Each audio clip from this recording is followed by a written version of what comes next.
जय हिंद साथियों, welcome to self study classes with Sumit Jain YouTube channel में आप सभी का स्वागत है। दोस्तों, आज के इस वीडियो में हम पर्यावरण पेडागोजी को विस्तृत पढ़ेंगे और उसके बाद अभ्यास करेंगे। ठीक है, बिल्कुल आपका पर्यावरण जो पेडागोजी है उसका विस्तृत अध्ययन शुरुआत से करने वाले हैं। तो सबसे पहले हम विस्तृत अध्ययन करेंगे, फिर उसके बाद में वीडियो के लास्ट में अभ्यास प्रश्न भी करवाएंगे। ठीक है, तो वीडियो को सभी लोग लाइक करेंगे और सभी लोग बहुत अच्छे से पढ़ना है। और जो भी हमारे नए साथी हैं वो चैनल को सब्सक्राइब कर लेना। तो इसमें पर्यावरण शिक्षण, शिक्षण की विशेषताएं, पर्यावरण शिक्षण का अर्थ, पर्यावरण शिक्षण का महत्व, उद्देश्य, ठीक है, ये सारी की सारी पढ़ने वाले हैं। साथ ही अभ्यास प्रश्नों को हम पढ़ने वाले हैं। ठीक है, तो स्टार्ट करते हैं दोस्तों आज का ये वीडियो। सबसे पहले हम देखें कि हमने इस पुस्तक के अध्याय के जो है पर्यावरण शिक्षण का अर्थ समझने से पहले आवश्यक है कि हम शिक्षण शब्द का अर्थ समझें। ठीक है, शिक्षण शब्द का अर्थ हमें यहाँ पर समझना है। शिक्षण शब्द का अर्थ जो है हमें समझना है। तो शिक्षण का अर्थ होता है सिखाना। क्या होता है? सिखाना या फिर सीख देना। शिक्षण वह प्रक्रिया होती है जिसके अंतर्गत अध्यापक या शिक्षक किसी विषय को छात्रों को सिखाने का प्रयास करता है। इस प्रक्रिया में शिक्षक छात्रों में किसी विषय के प्रति रुचि उत्पन्न करता है और उन्हें सीखने के लिए प्रेरित भी करता है। किसी विषय के शिक्षण की जो है निम्नलिखित विशेषताएं हो सकती हैं। तो यहाँ पर हमने देखा, अगर आपसे पूछा जाए कि शिक्षण शब्द का अर्थ क्या है, तब आपको पता होना चाहिए कि शिक्षण शब्द का जो अर्थ होता है सिखाना या फिर सीख देना। ये चीज यहाँ पर हमने देख ली। ठीक है, और इसमें हमने देखा कि शिक्षण वह प्रक्रिया जिसके अंतर्गत अध्यापक शिक्षक किसी विषय को छात्रों को सिखाने का प्रयास करता है। ठीक है, ये शिक्षण है। शिक्षण एक उद्देश्यपूर्ण होता है ना, उद्देश्यपूर्ण प्रक्रिया होती है शिक्षण। ये इनकी विशेषताएं हैं। अगर आपसे यहाँ से पूछा जाए कि निम्न में से बताइए कौन सी शिक्षण की विशेषता नहीं है या फिर है, तो आपको यहाँ पर तैयार रहना है कि शिक्षण एक उद्देश्यपूर्ण प्रक्रिया है। बिल्कुल सही है। शिक्षण औपचारिक एवं अनौपचारिक दोनों हो सकती है। बिल्कुल हो सकती है। शिक्षण में विभिन्न कौशलों का समावेश होता है। बिल्कुल होता है। और शिक्षण कला एवं विज्ञान दोनों है। तो ये चीज आपको याद रखनी है दोस्तों। यहां से क्वेश्चन आपका डायरेक्ट बनता है, निम्न में से बताइए कौन सा शिक्षण की विशेषता है। तो आपको पता होनी चाहिए कि शिक्षण की जो प्रक्रिया होती है वो उद्देश्यपूर्ण होती है। शिक्षण औपचारिक और अनौपचारिक दोनों भी होता है। ठीक है, शिक्षण में विभिन्न कौशलों का समावेश भी होता है और शिक्षण कला एवं विज्ञान दोनों है। तो ये जो विशेषताएं हैं वो आपको याद होनी चाहिए। पर्यावरण शिक्षण का अर्थ देखें तो पर्यावरण प्राकृतिक पर्यावरण, वातावरण एवं मानव क्रियाओं के बीच के संबंध को दर्शाता है। पर्यावरण ज्ञान के बिना हम विश्व की वर्तमान समस्याओं को सही तरीके से नहीं समझ सकते। पर्यावरण शिक्षण से ही विश्व की वर्तमान समस्याओं, उनके निदान, हल के विषय में जानकारी प्राप्त कर सकते हैं और अपने भविष्य को सुरक्षित एवं स्वस्थ रख सकते हैं। तो यहाँ पर एक फैक्ट आया है कि पर्यावरण ज्ञान के बिना हम विश्व की समस्याओं को सही तरीके से नहीं समझ सकते। ये कथन आपको नोट कर लेना है। बिल्कुल ये सही है। ठीक है, थॉमसन के अनुसार पर्यावरण ही शिक्षक है। ये क्वेश्चन आपसे पूछा जा सकता है कि निम्न में से बताइए किस विद्वान ने कहा कि पर्यावरण ही शिक्षक है। तब आपका उत्तर होगा थॉमसन महोदय ने कहा है। ठीक है, शिक्षा का कार्य छात्र को उसके अनुकूल बनाना है। अतः पर्यावरण शिक्षण वह शिक्षण है जो पर्यावरण के माध्यम से पर्यावरण के विषय में और पर्यावरण के लिए की जाती है। पर्यावरण शिक्षण किसी व्यक्ति को पर्यावरण से उचित संबंध रखना ही नहीं सिखाती, बल्कि पर्यावरण को अपने अनुकूल जो है अनुकूल करना भी सिखाती है। पर्यावरण शिक्षण और पर्यावरण का अध्याय की अवधारणाएं एवं उद्देश्य भिन्न है।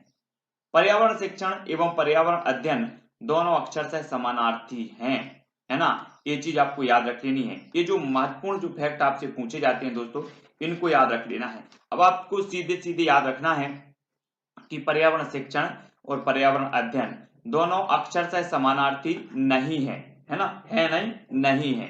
ठीक है, समानार्थी नहीं है। जहां पर्यावरण अध्ययन में किसी छात्र के परिवेश, है ना, परिवेश, प्राकृतिक, सामाजिक और आर्थिक विषय में जो है समझ को विकसित करना है, वहीं पर्यावरण शिक्षण पर्यावरण संबंधित समस्याएं, उनका निवारण एवं पर्यावरण को संरक्षित रखने में संबंधित है।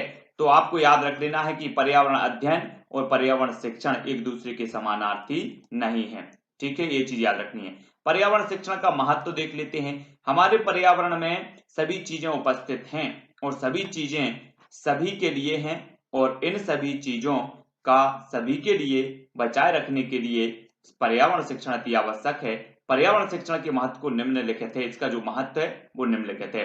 पर्यावरण शिक्षण हमें पर्यावरण की समस्याओं, उनके निदान और पर्यावरण का संरक्षण करना सिखाता है। बिल्कुल आपको याद रख लेना है, ठीक है, कि जो पर्यावरण शिक्षण है हमें सबसे पहले पर्यावरण की समस्याओं और उनके निदान और पर्यावरण संरक्षण करना सिखाता है। पर्यावरण शिक्षण के द्वारा हम पर्यावरण को संतुलित रख सकते हैं। ठीक है, पर्यावरण शिक्षण नागरिक चेतना को बढ़ाती है। बिल्कुल सही है। पर्यावरण शिक्षण हमें पर्यावरण और मनुष्य की क्रियाओं के बीच के संबंध को दर्शाता है। पर्यावरण शिक्षण से हमें ज्ञात होता है कि पर्यावरण के घटक जैविक, पेड़ पौधे, जानवर और अजैविक, प्रकाश, वायु, जल आदि हमें हमारे लिए जो है क्यों आवश्यक है। ये कौन सिखाता है? पर्यावरण शिक्षण से हमें सीखने को मिलता है। पर्यावरण शिक्षण हमें प्रदूषण एवं उससे जनित दुष्प्रभावों के विषय में बताता है।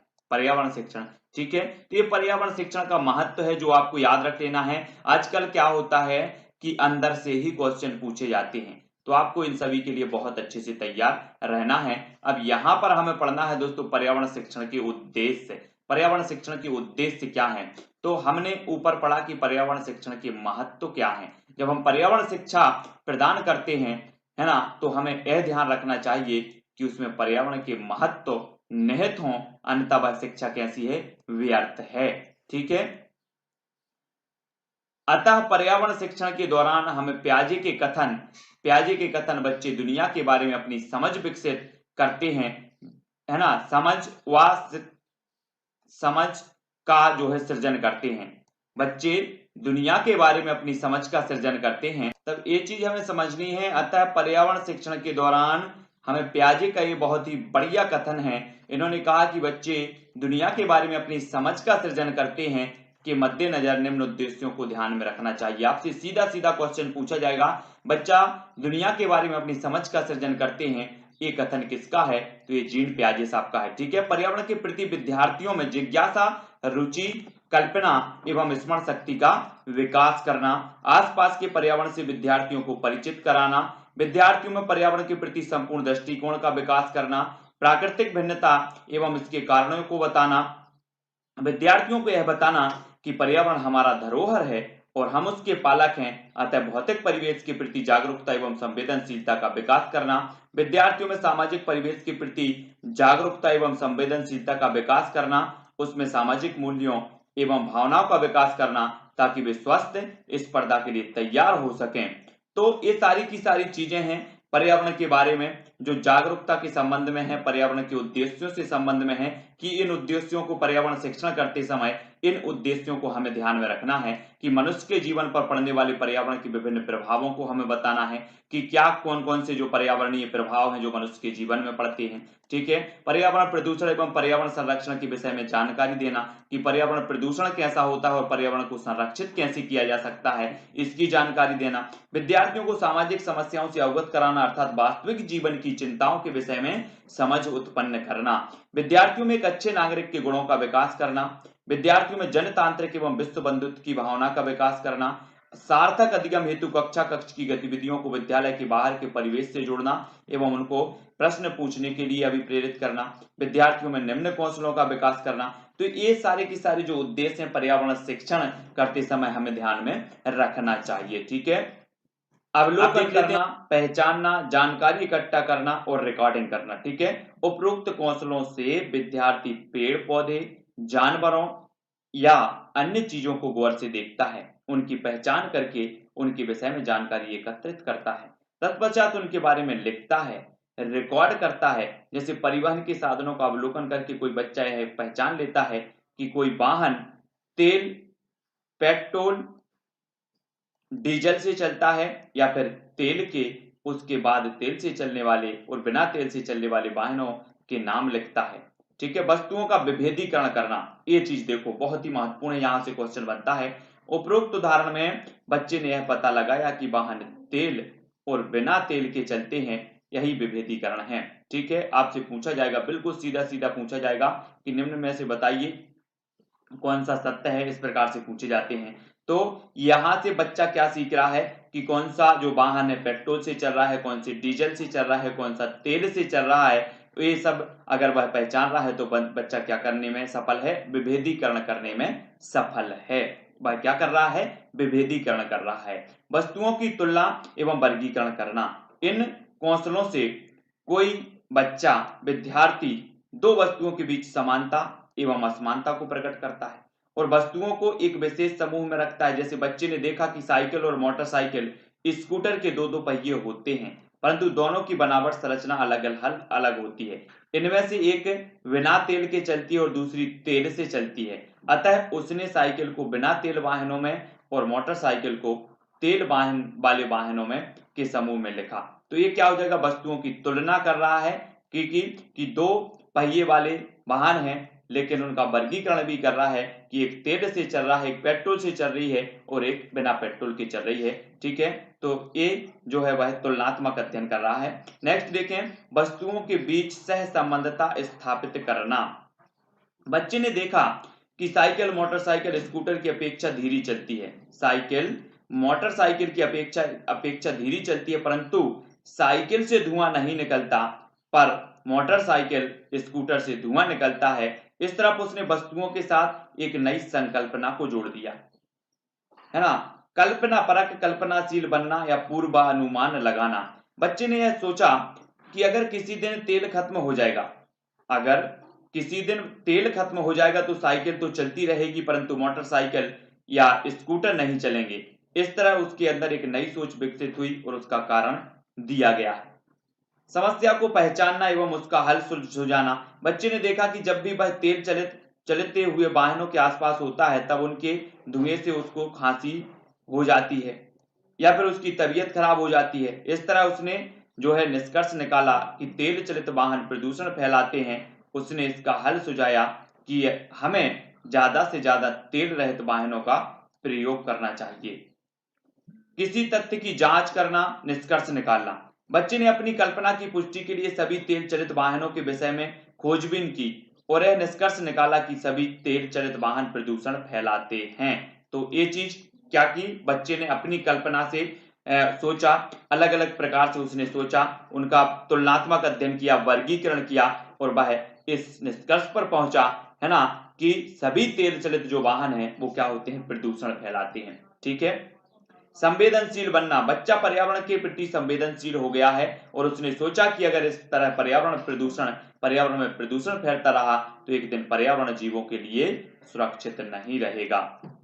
ये संवेदनशील बनना, तो संवेदनशील बन गया है बालक। चित्र, चार्ट, मानचित्र, रेखाचित्र, आरेख, लेखा चित्र आदि को पढ़ना एवं बनाना। बच्चे ने चित्रों, चार्टों के माध्यम से यह भी जाना कि तेल चलित वाहन कितना प्रदूषण फैलाते हैं और पर्यावरण को दूषित करते हैं। यदि पर्यावरण को दूषित रहे तो स्वस्थ रखना है तो जो है हमें तेल रहित वाहनों या सार्वजनिक वाहनों का अत्यधिक उपयोग करना चाहिए। ठीक है, अब एक क्वेश्चन यहां से आपको पूछा जाएगा दोस्तों कि पर्यावरण को प्रदूषित रहित और स्वस्थ रखने के लिए क्या करना चाहिए, सबसे उपयुक्त कारण कौन सा है। तब आपका उत्तर होगा कि तेल रहित वाहनों एवं सार्वजनिक वाहनों का प्रयोग करना चाहिए। ठीक है, सार्वजनिक वाहनों का यानी कि जिसमें बहुत सारे लोग जा सकें। अब देखते हैं आपकी मोटरसाइकिल में दो लोग बैठते हैं, लेकिन एक लोग, बहुत सारे लोग अलग अलग मोटरसाइकिल चलाते हैं, तो इससे प्रदूषण ज्यादा फैल रहा है ना। और सार्वजनिक वाहन, अगर यहाँ से एक बस जा रही है तो इसमें 50 लोग बैठ रहे हैं, तो इस प्रकार से सार्वजनिक वाहनों का अत्यधिक उपयोग करना चाहिए, है ना, और तेल रहित वाहनों का प्रयोग होना चाहिए। अगर किसी बच्चे में उपरोक्त कौशलों का विकास होता है तब अधिगम सीखना सार्थक होता है। ठीक है, ये चीज आपको याद रखनी है। कौशल के बारे में देख लें। कौशल वह कला है जिससे हम किसी चीज को ठीक प्रकार अच्छी तरह करना सीखते हैं। कौशल दो प्रकार के होते हैं, एक तो जन्मजात और एक उपार्जित कौशल। तो ये चीज आपको याद रखनी है। अगर आपसे पूछा जाए कि कौशल कितने प्रकार के होते हैं, तो दो प्रकार के होते हैं, एक होते हैं जन्मजात कौशल, एक होते हैं उपार्जित कौशल। जन्मजात कौशल हमारे अंदर जन्म से होते हैं, जैसे हंसना, रोना, है ना, उठना, बैठना इत्यादि। और उपार्जित कौशल हम वातावरण से मौका मिलने पर सीखते हैं। उपार्जित कौशलों को सीखने के लिए हमें अभ्यास करना पड़ता है, जैसे भाषा सीखना, चीजें बनाना। ठीक है, इसके बारे में हम देखेंगे भाषा सीखना, चीजें बनाना, वाहन चलाना, खेलना आदि कोई भी कौशल किसी खास वर्ग या लिंग से निर्धारित नहीं होता है। ठीक है, किसी वर्ग या लिंग का व्यक्ति कोई भी कौशल अभ्यास उपरांत सीख सकता है। किसी भी वर्ग या लिंग का व्यक्ति रोता भी है, हंसता भी है, उठता बैठता भी है। इसी प्रकार किसी भी वर्ग या लिंग का व्यक्ति किसी भी भाषा को सीख सकता है। अब यहां से आपको पॉइंट नोट करना है। हमने क्या सीखा कि कौशल दो प्रकार के होते हैं, एक तो होता है जन्मजात कौशल, दूसरा होता है उपार्जित कौशल। ठीक है, जन्मजात कौशलों में हमने देखा कि बच्चा रोता है, हंसता है, उठता है, बैठता है, ये क्या हो जाएंगे, जन्मजात कौशल हो जाएंगे। आपसे पूछा जाएगा निम्न में से बताइए कौन सा जन्मजात कौशल है, तो आपको पता होनी चाहिए कि हंसना, रोना, उठना, बैठना ये जन्मजात कौशल हैं। लेकिन अगर पूछा जाए कि उपार्जित कौशल कौन कौन से हैं, तब आपका उत्तर होगा भाषा सीखना, चीजें बनाना, वाहन चलाना, खेलना आदि ये क्या हैं, उपार्जित कौशल हैं। तो हमने यहां पर देखा साथियों कि कौशल दो प्रकार के होते हैं, जन्मजात होते हैं और उपार्जित होते हैं, उनके बारे में भी हमने पढ़ा।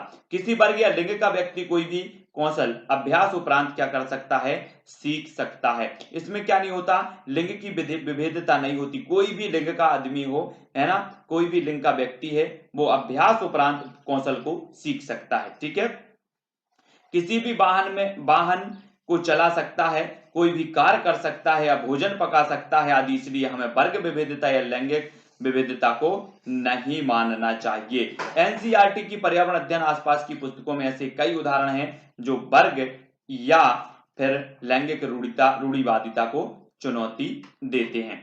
ठीक है, ये चीज हमें समझनी है। अब दोस्तों यहां पर हमें देखना है कि सीखने की प्रक्रिया को प्रभावित करने वाले कारक। अब जब हम कोई भी चीज सीख रहे हैं तो उसको निश्चित ही कुछ कारक होंगे जो प्रभावित करेंगे, उन कारकों को देखेंगे। आपसे पूछा जाएगा निम्न में से बताइए कौन सी सीखने की प्रक्रिया को प्रभावित करने वाला कारक है या फिर कारक नहीं है। ठीक है, तो किसी भी बच्चे विद्यार्थी के सीखने की प्रक्रिया निम्नलिखित कारकों से प्रभावित होती है।